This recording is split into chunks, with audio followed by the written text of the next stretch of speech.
Rashad, why you Anyways, didn't hit me up? What's up, Rashad? Hey, Rashad. What's up, Rashad? Thank you, Rashad. brother, I love you, brother. Front leg What's up, in it, Rashad? yeah. What it do, boy? Hey, we've been having a ball. I'll tell you that. Um, from Friday to what's today? Monday? I don't know what day it is.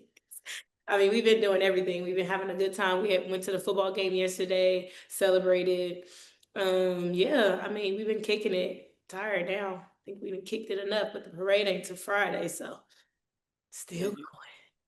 You still got that energy to still probably get through the whole week with that. I want to ask you because Game 4 had the moment that a lot of people talked about when they saw the Gary, Indiana of you when Alyssa Thomas tried to do Alyssa Thomas things, and you had the very famous quote that you said that definitely a lot of people were in the same with.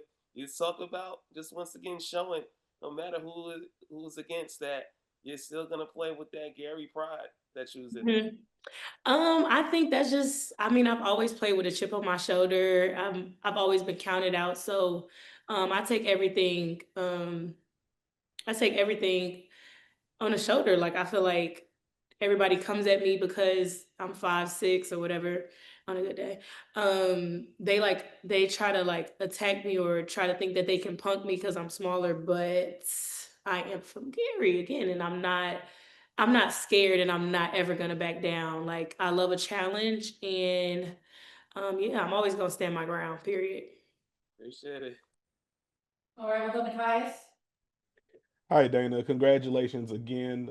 Two quick ones from me. One, what area of your game are you most proud of from this season?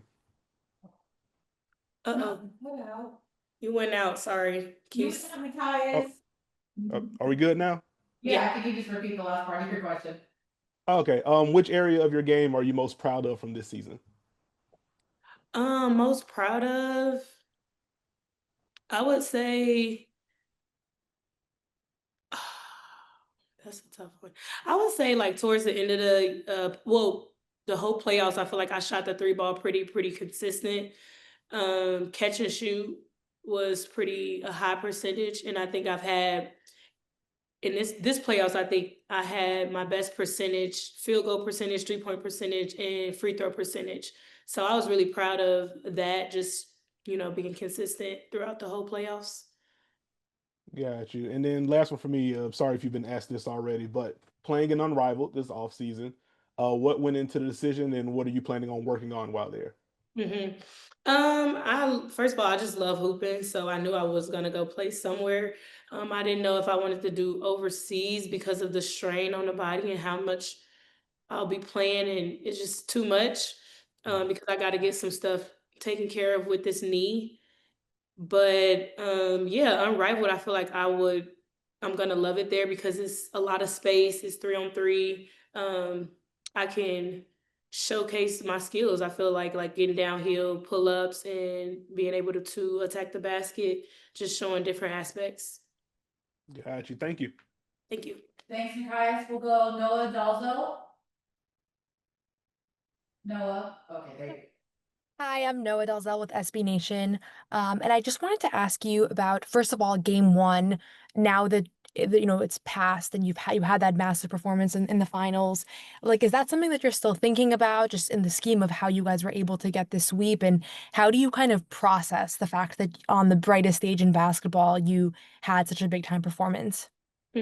Um, Honestly, I'm blessed and grateful for that. But I'm still just on a high from just winning the championship. Like, obviously, I'm happy that I showed up in game one and was able to help. But I wouldn't say that's something that I'm still just really thinking about. Just being a champion is what I wanted to do this whole year. So that's the most important part for me.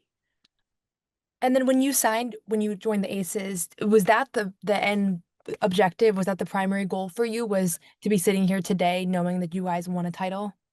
For sure, yeah.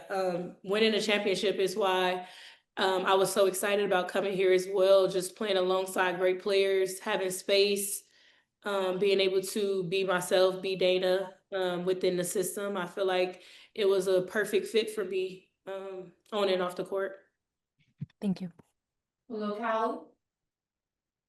Dana, congrats. I gotta ask a follow-up though. You mentioned something with your knee, and I know that that was something that you were dealing with, kind of early in the preseason. Is there anything that you can share about, what's going on with your knee? Mhm. I mean, it was bothering me the whole season. I didn't finish the season in Turkey because of my knee. We've just been going back and forth with um, doing treatments and just taking care of it and managing it as much as we could without like a surgical procedure or whatever. But I don't know. I might have to get surgery on my knee, but I'm gonna see and just keep praying on it and see what happens. I'm gonna go and get my MRI again and kind of talk with some doctors and get some other opinions. Wow. Thank you for that information. And then also just wanted to ask about Melissa Smith kind of mentioned that you, KB, and herself kind of bonded, I guess, through Mhm. maybe being counted out or just the subject of criticism or outside noise. I'm wondering what that experience was like for you to maybe be able to lean on them or just what that looked like throughout the season. Yeah, I mean, especially me and Liz, I know we had last year we went through a lot with whatever situation we were in and whatever it was. It was very challenging, but I saw the things from Nalissa and I saw stuff with also KB as well and people counting us out. But I think that was just adding fuel to our fire and motivating us more, but it also allowed us to grow closer together and lean on each other more and just uplift each other. I was just always trying to be that positive person for both of them when I could see that they would get down on themselves or something was bothering them. It's hard because we are professional athletes, and are we going to be criticized? Absolutely, we are going to be criticized. We know that, we understand that, but it's the way people go about it, and it's how you do things. And I think it takes a toll on you. It takes a toll on you mentally. So just having people that has dealt with it in your corner and to see them winning, it makes me happy. And I'm just blessed that we were able to come out on top. Thank you. Thank you. Last few, we'll go Jazz. Hey, it's Jazz from Her Game Network. Congratulations. Thanks. You a two-time champ now. How has that from your rookie season until now? Like, what's the difference in how you from Asia, learning from Asia and Candace? Like, what have you learned and how are you feeling? I've learned so much from them. I mean, I've learned how to be a leader, how to lead by example, and how to. I think what I took most from Asia this year is just her poise. Like, even in game three when we were at Phoenix, yeah, game three at Phoenix, um, and they went on that crazy run and they were making a comeback. Like if you paid attention to Asia's face, her face didn't change. Like she was locked in and she just so poised. And I think I could take a page out of her book from that and just being able to stay steady, I would say. She don't really get too high or too low. And also just how positive she is within her teammates. Like no matter what's going on, no matter who, what, when, how. She's always there, uplifting, being positive, but also being honest and making sure that we are giving our all too. And from Candace, I would say she just had that winner mentality. Like I learned, I would watch her before practice, like her routines and how she would do things, and just learning from her was a blessing too. But just, I mean, those are two goats right there. So. And then how have you seen your confidence in decision making grow just being under this ACES system? I mean, learning from Chelsea Gray, you have no choice but to get better with that. I think what I've learned a lot from her is how she sees the play ahead of time before it happens, develop before it happened, and how she sells things with her eyes. And just her patience too. I think sometimes my speed sometimes can get me in trouble because I just go at that one speed. Just being able to stop and go and play at different tempos and then at a different pace so people can't track me. And I think my pocket passes has grown a lot. I think one thing that I would say I definitely took from last year Is just being able to get my poster ball, and how to get them the ball, where to get them the ball, and stuff like that. I think that my decision making has gotten better, and that comes with poise and patience. Thank you. Donetta? Congrats again, Dana. Two questions, if I can. We've heard you talk a lot about happiness and peace with your father.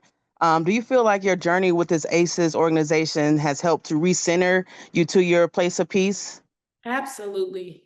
Absolutely. Just a breath of fresh air, from the fans to the staff to to everything. Is just it's refreshing, and it's a blessing.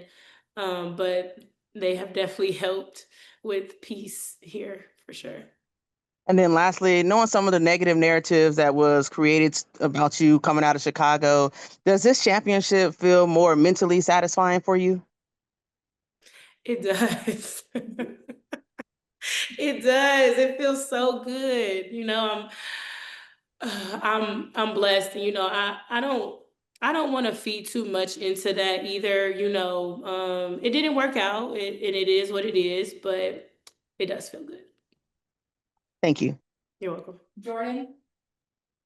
Hey Dana, Jordan from Television Network. Congrats on winning your second championship. So I remember last year during your exit interview, you talked about your parents being a huge support for you when it came to the outside noise, and that your dad said everything happens for a reason. So just to talk a little bit more about how you had their support as you embarked on this new journey in your career, playing under a different system, and just eventually coming out with the win. hmm I would say another thing that I think is big for athletes is don't listen to people that don't know the game of basketball. I think that goes a big part into the mental health part, into the trolling or whatever that may be. But also just staying close with the people that you love and the people that you know care about you and are genuine with you. Keep them close, keep them tight. Um, well, can you ask that one more time for me?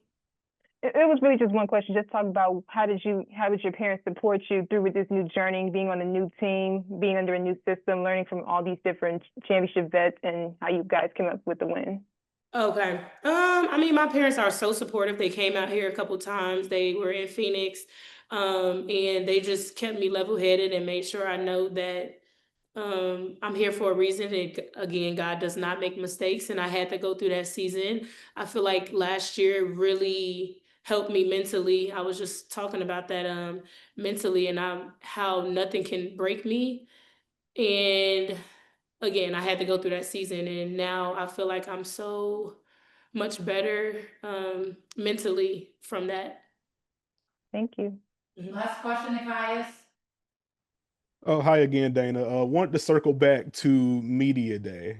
I asked you once you joined Vegas if you're going to be making any Lolo's trips. So, what is your ideal Lolo's order? My ideal Lolo's order is I like the catfish and chicken. So I go one piece of catfish, chicken, and then I like the mac and cheese, greens, and cornbread with the blue Kool-Aid drink. You got to get the Kool-Aid drink with it. Got you. Thank you. You're welcome. Thanks, Dana. Rashad, why you never hit me up? Hey, Rashad. What's up, Rashad? Thank you, Rashad. Brother, I love you, brother. Front lit What's in up, it, Rashad? yeah. What it do, boy? We walk around the world.